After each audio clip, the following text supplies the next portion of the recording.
할렐루야. 여러분 반갑습니다. 오늘 은총의 숲 성경 통독 41일째를 맞았습니다. 성경 통독의 자리로 나오신 여러분들을 환영합니다. 이제 오늘부터 며칠 동안 우리가 시편 말씀을 읽게 되겠습니다. 여러분 시편 그러면 어떤 생각이 드십니까? 아름다운 노래, 간절한 기도, 그리고 하나님의 성품을 찬양하고 영광을 올려드리는 이와 같은 책, 이런 그 생각들이 드실 겁니다. 정말 그렇습니다. 시편은 찬양과 기도의 책이다, 이렇게 이야기할 수가 있겠습니다. 하나님의 성품은 물론이고 하나님이 어떻게 역사하셨는지에 대한 노래, 간구, 이런 게 바로 시편이라고 이야기할 수 있겠습니다. 시편은 모두 5권으로 구성이 되어 있지요. 그런데 아주 흥미로운 사실이 있습니다. 시편의 이 5권은 모세오경의 각 책들과 그 구조와 내용에 있어서 아주 상응하는 면을 갖고 있다라고 하는 것이지요.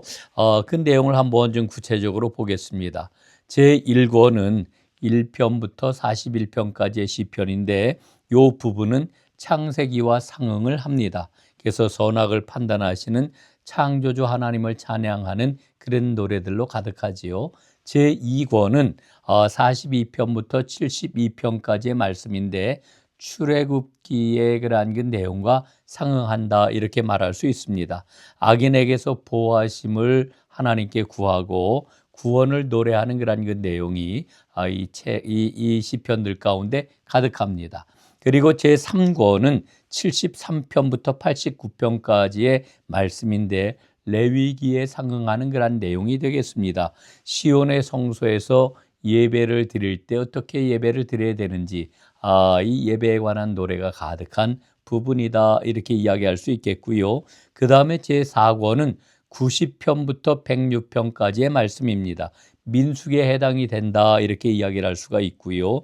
이스라엘과 동행하시는 하나님을 찬양하는 시편들로 가득합니다. 자, 그리고 마지막 5권은 107편부터 150편까지의 그러한 그 노래들인데요. 신명기에 해당하는 그러한 그 주제를 안고 있습니다. 그래서 완전하신 하나님의 말씀을 찬양하는 노래가 가득한 부분이다, 이렇게 이야기할 수 있습니다.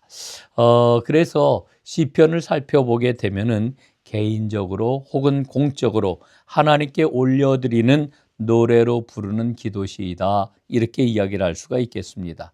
또 한 가지 우리가 시편을 읽으면서 꼭 기억해야 될 게 있는데 그게 뭐냐면은 메시아에 대해서 예언하는 메시아 시편들이 상당수 포함이 되어 있다라고 하는 것입니다. 그래서 이것을 좀 간단하게 정리를 해 보겠는데요. 시편에 나타난 예수 그리스도에 대한 예표를 복음서에서 어떻게 인용하고 있는지 그 내용을 한번 살펴보겠습니다. 첫 번째, 마태복음에서는 예수 그리스도를 왕으로 주로 표현을 하는데 이 왕에 대한 노래들을 우리가 살펴보면은 시편 2편, 그 다음에 18편, 20편, 21편, 24편, 그리고 47편, 110편, 132편이 여기에 해당이 되겠습니다.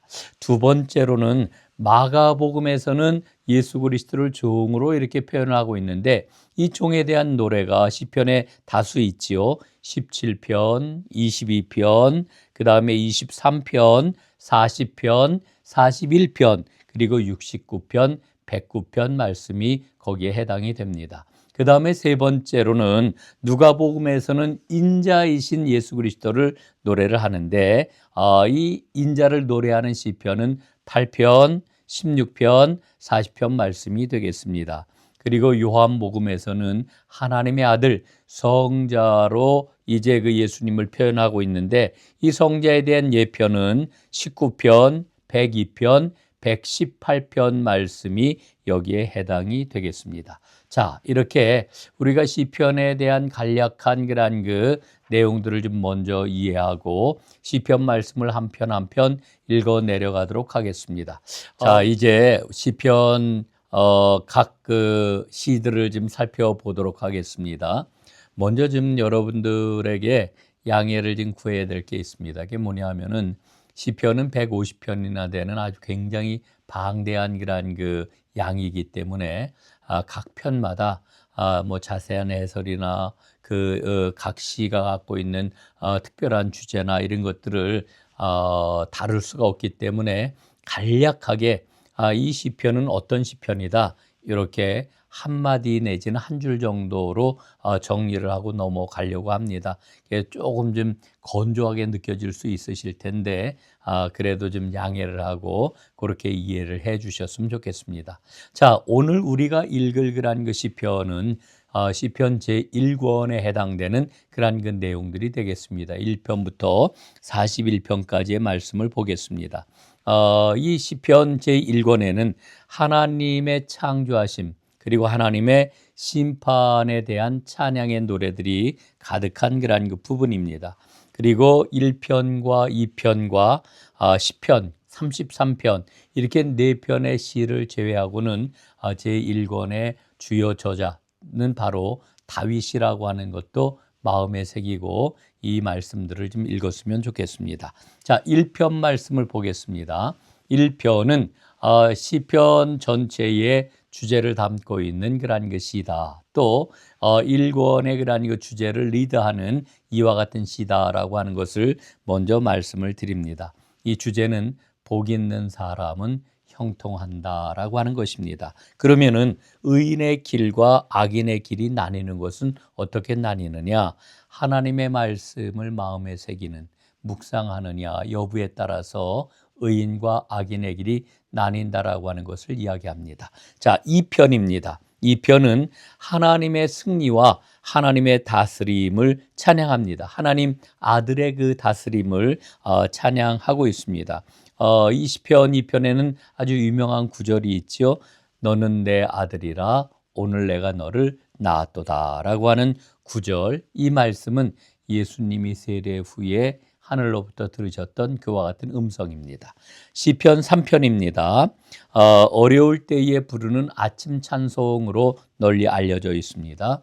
다윗이 압살롬의 반역으로 말미암아 굉장히 어려운 그런 그 상황에 처해 있을 때 하나님께 드렸던 구원의 탄원시라고 이야기할 수 있습니다. 자, 그런데 여기서 먼저 또 하나 좀 살펴볼 게 있습니다. 그게 뭐냐면 시편 3편부터 7편까지의 말씀을 우리가 탄원시, 연작 탄원시라고 이렇게 표현을 할 수가 있겠습니다. 요걸 좀 마음에 새겼으면 좋겠고요. 그 다음에 시편 3편에 보면은 셀라라고 하는 말이 나오지요. 셀라. 이 셀라의 뜻이 뭘까라고 하는 거 정리를 좀 할 필요가 있겠다라고 하는 생각을 갖습니다. 셀라는 시편에 모두 71번 사용이 되고 있고요. 또 하박국서에 3번 사용이 되고 있는 것을 우리가 보게 됩니다. 이 셀라라고 하는 말은 살랄이라고 하는 말에서 온 걸로 추정을 하는데 살랄이라고 하는 이 말은 높이다, 중지하다 여기에서 파생된 그런 그 말입니다. 연주음을 높이거나 혹은 일시중지할 때 쓰이는 그런 말이라고 이렇게 알려지고 있죠. 우리 국악, 우리 가락에서 보게 되면은 추임새를 넣지 않습니까? 이를테면은 얼쑤, 좋다, 이럴 때 사용하는 말과 비슷한 말이 바로 셀라라고 하는 말이라고 하는 거 여러분들 참고하시면 좋을 것 같습니다. 자, 이제 4편으로 넘어가겠습니다.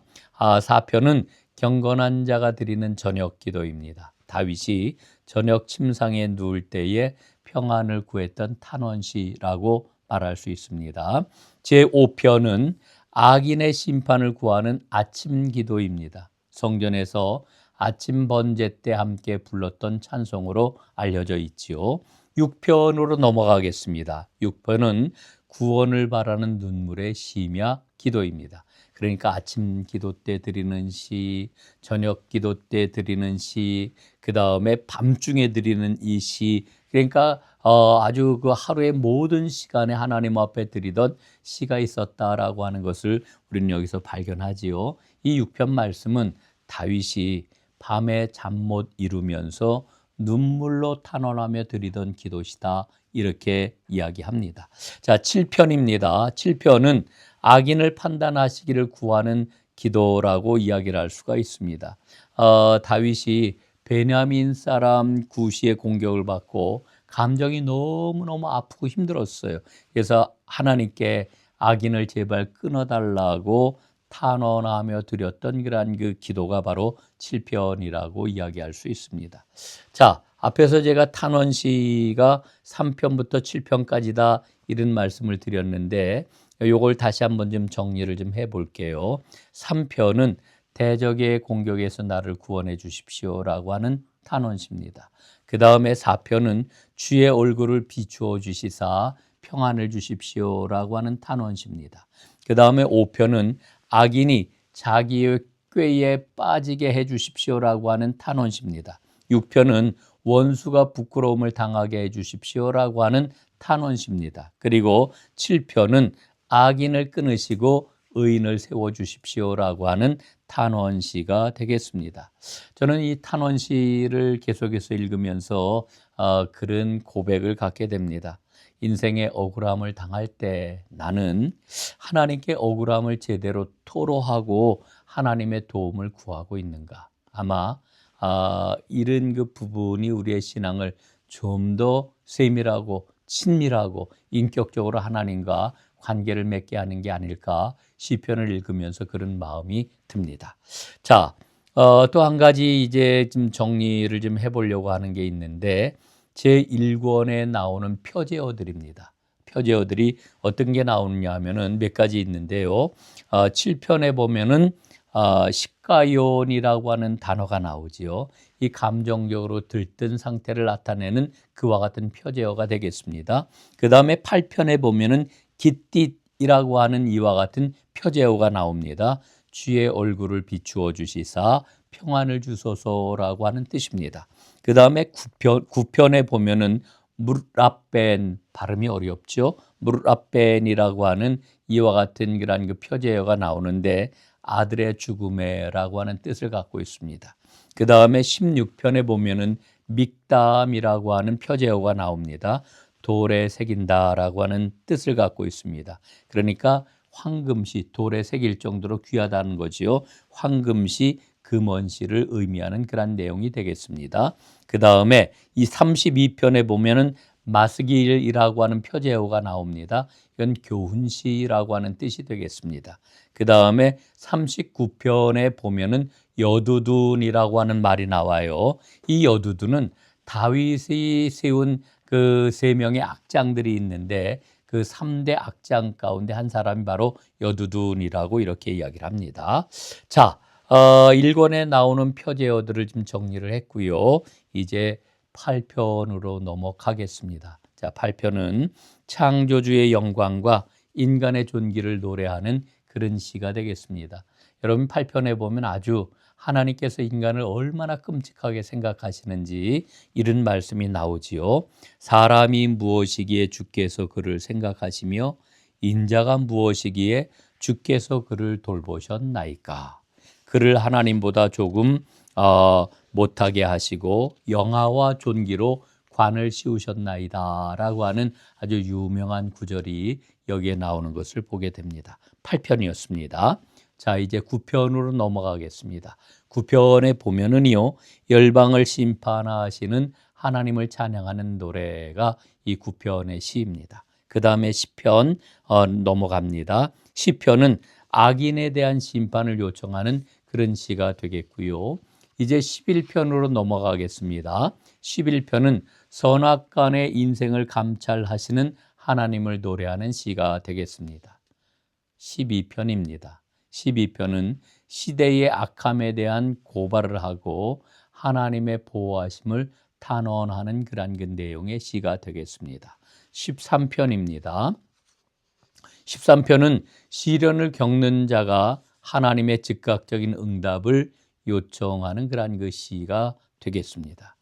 자, 이 9편부터 13편까지의 말씀은 악인의 심판을 요청하는 그런 시들이라고 이렇게 정의를 내릴 수가 있는데 그 내용들을 좀 다시 한번 정리를 해보겠습니다.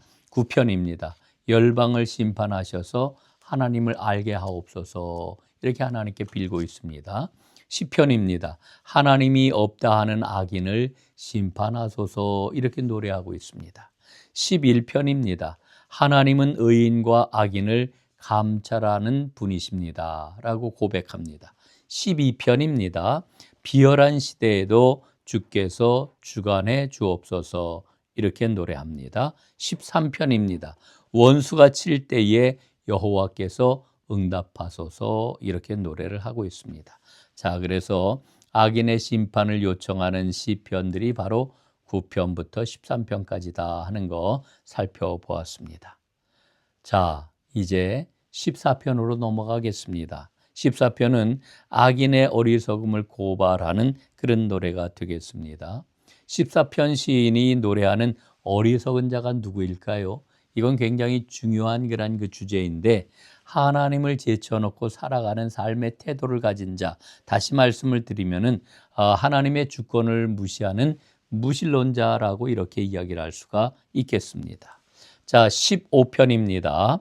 15편에서는 주의 장막에 머무를 자가 누구냐 이렇게 노래하고 있지요. 사실은 14편과 15편은 짝을 짓는 노래라고도 이야기할 수 있습니다. 14편에서 무신론자에 대한 것을 이제 경계하는 노래를 했다라고 하면은 15편에서는 무신론자와 반대가 되는 사람을 노래하고 있는데 그 반대된 사람이 누구일까요? 바로 예배자입니다. 하나님께서는 참된 예배자를 받아주신다라고 하는 것을 노래하고 있는 거지요. 자, 이제 16편으로 넘어가겠습니다. 16편은 의인에게 주시는 영원한 기쁨을 노래하는 그런 시편입니다. 다윗은 하나님이 주시는 기업에 감사하면서 그 영원한 기쁨을 노래하고 있지요. 자, 17편입니다. 무고한 자가 하나님께 구조를 요청하는 그런 노래입니다. 그러면 깰 때에 주의 형상으로 만족할 것입니다. 아름답게 이렇게 노래하고 있습니다. 18편 넘어가겠습니다. 18편은 구조와 승리에 대한 왕의 감사 노래가 되겠습니다. 이 18편 표제를 보게 될 것 같으면 이런 설명이 붙어 있습니다. 이런 고백이지요. 여호와께서 다윗을 그의 모든 원수들의 손에서와 사울의 손에서 건져주신 날에 다윗이 이 노래의 말로 여호와께 아뢰어 이르되 이렇게 표제어가 붙어 있는 것을 보게 됩니다. 그러니까 원수를 모두 물리쳐 주신 것에 대한 기쁨과 감사의 노래, 그 왕의 노래라고 이렇게 제목을 붙일 수가 있는 거지요. 19편 넘어가겠습니다. 피조세계와 율법에 나타난 하나님의 영광을 노래하고 있습니다. 이 말의 의미는 우리가 교리적으로 좀 설명을 하면은 자연 계시와 특별 계시에 대한 찬양이라고 이렇게 이야기를 할 수가 있겠습니다. 하나님께서 피조 세계를 통해서 주시는 아름다운 계시, 또 하나님께서 율법을 통해서 주시는 특별 계시, 이것을 다윗이 아름답게 지금 노래하고 있는 거지요. 그리고 이 모든 것을 받아 자신의 말과 묵상이 주님께 연락되기를 소망하며 노래하고 있습니다. 정말 언제 불러도 우리의 마음을 새롭게 하고 아름답게 하고 아주 든든하게 하는 그런 노래다 하는 고백을 갖게 됩니다. 자, 20편입니다. 20편은 전쟁의 곤경에 빠진 왕을 위한 백성들이 드리는 기도라고 이야기할 수 있습니다. 자, 21편입니다. 21편은 왕을 도우시는 하나님이 주신 승리로 인해 찬양하리라 이런 그 표제어를 붙일만 합니다. 자, 이제 22편으로 넘어가겠습니다. 22편은 의인이 겪는 순환과 영광을 노래하는 시인데 이 시는 아주 굉장히 유명하지요. 메시아 예언시로 유명합니다. 왜냐하면은 예수님께서 십자가에 달리실 때의 마지막 말씀으로 이 시편을 인용하셨기 때문에 그래요. 마가복음 15장 34절에 보면 이 노래를 인용하고 계시잖아요. 내 하나님이여 내 하나님이여 어찌 나를 버리셨나이까. 이렇게 하나님이 십자가 상에서 마지막 말씀을 아버지께 올려드리고 있잖아요. 이 말씀을 계속해서 읽으면 내 하나님이여 어찌 나를 버리셨나이까. 어찌 나를 멀리하여 돕지 아니하시오며 내 신음소리를 듣지 아니하시나이까. 이렇게 노래하고 있는 그런 노래가 되겠습니다. 자, 이제 23편 넘어갑니다. 가장 유명한 시지요. 그리고 가장 많이 애송하는 시지요. 선한 목자. 예. 이 선한 목자는 정말 다른 말이 필요 없는 그런 가장 아름다운 시 가운데 하나라고 말할 수가 있겠습니다. 다윗이 목자였다라고 하는 거 우리는 다 알고 있습니다. 그런데 다윗이 자신이 목자였던 것처럼 하나님께서는 우리의 하나님 백성의 목자가 되신다 이렇게 노래하는 거지요. 목자는 어떻습니까? 양들을 푸른 초장으로 인도해 주시고 잔잔한 물가로 인도하시지요. 그리고 음침한 사망의 골짜기를 지나게 하시고 원수의 앞도 통과하게 하십니다. 그 여정은 바로 생명의 길로 인도하는 여정이다. 이렇게 이야기를 할 수가 있겠습니다. 저는 오늘 이 시편 23편 말씀을 읽으면서 그런 생각이 들어요. 우리도 다윗처럼 목자이신 주님을 믿고 끝까지 따를 수 있을까라고 하는 이와 같은 질문을 던지게 되고 그 질문에 대한 답을 찾게 됩니다. 자, 24편으로 넘어갑니다. 성소로 들어가는 시가 되겠습니다. 왕이신 여호와의 승리와 귀환을 통하여서 메시아를 예언하는 그런 부분, 그 노래를 우리가 만나게 되지요. 자, 25편입니다. 25편을 우리가 알파벳이라고 이야기를 합니다. 히브리 알파벳은 모두 22개인데 이 22개의 알파벳을 이용을 해가지고 아름다운 운율을 통해 가지고 하나님의 섭리를 노래하고 있습니다. 자, 26편입니다. 무거운 자가 하나님께 탄원하는 그러한 기도시가 되겠습니다. 나를 살펴보시고 나를 구원하소서. 이게 아마 우리가 평생 하나님 앞에 많이 드리는 기도 가운데 하나일 거라고 생각을 합니다. 27편입니다. 다윗이 전쟁 중에 성전을 사모하면서 여호와를 의지하고 두려워하지 않겠습니다. 고백하는 시가 되겠습니다. 28편입니다. 하나님의 보호를 간구하고 하나님의 구원에 감사하는 시편이고요. 그 다음에 29편, 자연에서 들려오는 여호와의 소리를 높이 찬양하는 그런 시편이 되겠습니다. 요 29편 말씀은 초막절에 이스라엘 백성들이 불렀던 특히 이 레위인들이 암송한 시편으로 널리 알려져 있습니다. 그 다음에 30편입니다. 우리가 널리 부르는 찬송 가운데 하나인데요. 슬픔을 춤으로 바꾸시는 은혜의 노래로서 포로 귀환 시대에 성전 낙헌식을 할 때 불렀던 노래로 이렇게 알려져 있습니다. 31편입니다. 나를 주의 은밀한 곳에 숨기소서. 다윗이 하나님의 은혜 가운데 메시아를 예언하면서 불렀던 노래입니다. 32편입니다. 32편은 다윗의 참회시로 널리 알려진 회개의 노래입니다. 회개의 그러한 상황을 우리는 이 시편 말씀을 통해 가지고 아주 절절하게 돌아보게 되는 그 경우가 참 많지요. 33편입니다. 하나님의 전능하심과 도우심을 찬양하는 그런 노래이고요. 34편, 다윗이 하나님의 보호하심으로 가드 임금이었던 아기스에게서 미친 척함으로써 간신히 목숨을 구원한 다음에 불렀던 그런 노래입니다. 이게 굉장히 처절한 노래라고도 이야기할 수 있어요. 그 다음에 35편입니다. 다윗이 악한 적들에게서 건져달라고 외로움 가운데서 하나님께 구하는 그와 같은 시가 되겠습니다. 자, 이제 36편으로 넘어갑니다.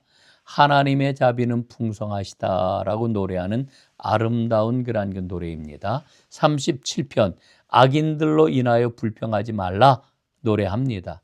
하나님을 의지하고 하나님을 바라보게 될 때 그 온유한 자에게 땅을 차지하는 복을 주시는 하나님을 노래하고 있습니다. 38편입니다. 죄에 대한 고백과 구원을 요청하는 다윗의 시입니다. 이 38편 시는 밧세바를 범한 후에 드리는 회개의 시로 성서학자들은 추정을 하고 있습니다. 자, 39편입니다. 헛된 나그네 인생에서 소망은 오직 하나님께 있다라고 하는 고통을 탄원하는 시가 되겠습니다. 40편입니다. 구원의 감격을 기억하며 구원을 간구하는 그런 노래가 되겠습니다. 그리고 오늘 마지막 시가 되겠습니다. 41편입니다. 41편은 치유하심을 받은 자가 하나님께 드리는 감사의 노래, 이게 바로 41편이 되겠습니다. 자, 여러분, 오늘 1편부터 41편까지 우리가 쭉 살펴보았지요. 오늘 시편 41편까지의 말씀 읽으면서 한 세 가지로 좀 요약을 해보겠습니다. 첫 번째, 하나님은 말씀을 묵상하는 자에게 복을 주시는 분이시다. 두 번째, 하나님은 자신을 의지하는 자에게 안전하게 지켜주시는 분이시다. 그리고 세 번째, 하나님은 선한 목자가 되셔서 나를 인도하시고 우리를 인도하시는 분이시다. 사랑하는 여러분, 오늘도 이 아름다운 시편 말씀을 함께 읽고 마음에 새기면서 주님의 은혜 가운데 아주 푹 우리 자신을 담가보는 날이 되었으면 좋겠습니다. 오늘도 수고 많으셨고요. 하나님의 사랑이 충만하시기를 간절히 바랍니다. 고맙습니다.